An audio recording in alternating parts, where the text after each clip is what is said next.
All right, chapter 23, Ravi. How do you like Einstein so far, Ravi? Asked Dylan. Actually, it's pronounced Ravi, I say. Today has been my best day so far.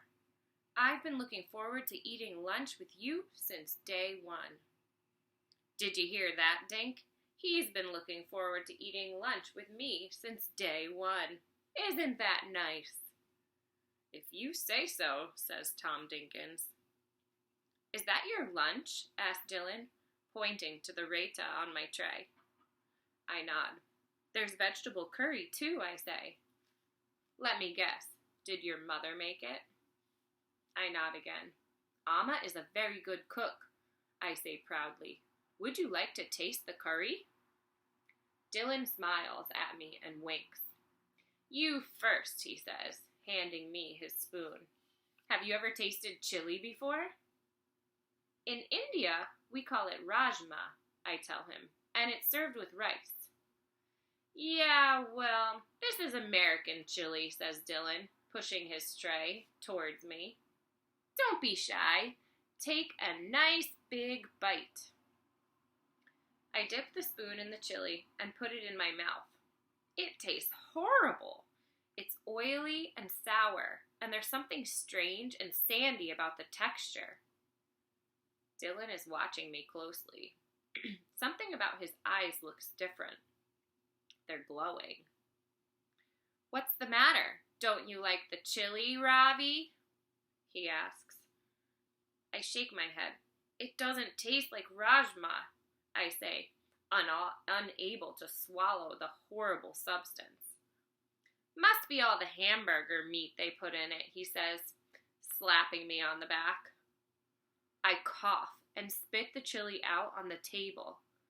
What the heck, says Jax, jumping up. I'm vegetarian, I cry, grabbing the sleeve of my jacket and wiping my tongue with it. I don't eat meat. For some reason, Dylan finds this funny. He starts laughing, and pretty soon all the boys around the table are laughing too. I don't think it's funny. Amma would cry if she knew, and Parima, I don't even want to think about what she would say. Dylan had made me taste beef. How could he do that?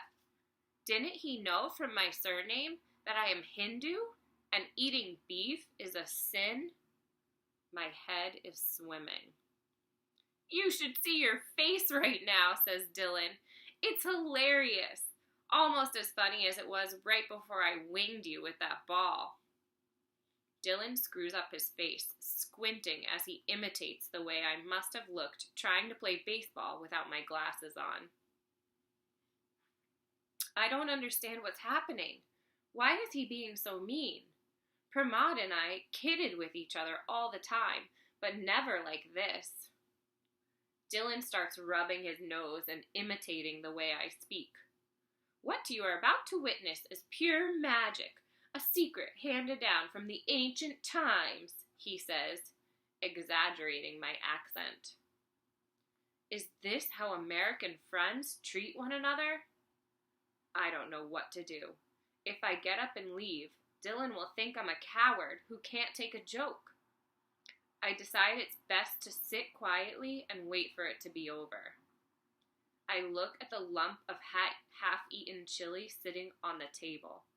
I can still taste it in my mouth.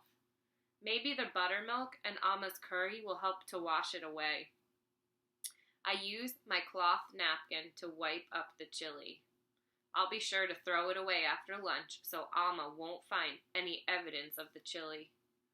I'll also need to keep my shirt buttoned up to hide the bruise of my shoulder. As I open the bottom compartment of my tiffin box, a familiar waft of mustard seeds and onion drifts into the air, and I feel relieved. Disgusting, grunts Dylan. What is that? I dip my spoon into the rice, scoop some up, and hand it to him. It's vegetable curry with okra and chickpeas, I say. Do you want to taste it? He looks at me weirdly. Dude, are you kidding? he says, and slaps the spoon out of my hand. Do you think I want to stink like you, Curryhead? He says. You've been stinking up the place ever since you got here.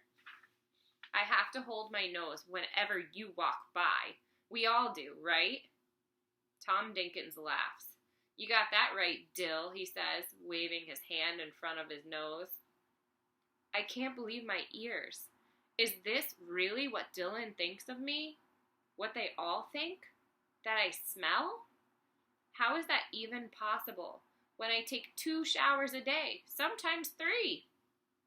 If I smell of anything, it should be sandalwood soap and coconut oil. Dylan winks at me and grins. He doesn't look like a movie star anymore. His crooked teeth and beady eyes remind me of Shakti Kapoor, the most notorious villain in Bollywood. All this time, I'd been assuming Dylan wanted to be my friend, but I couldn't have been more wrong.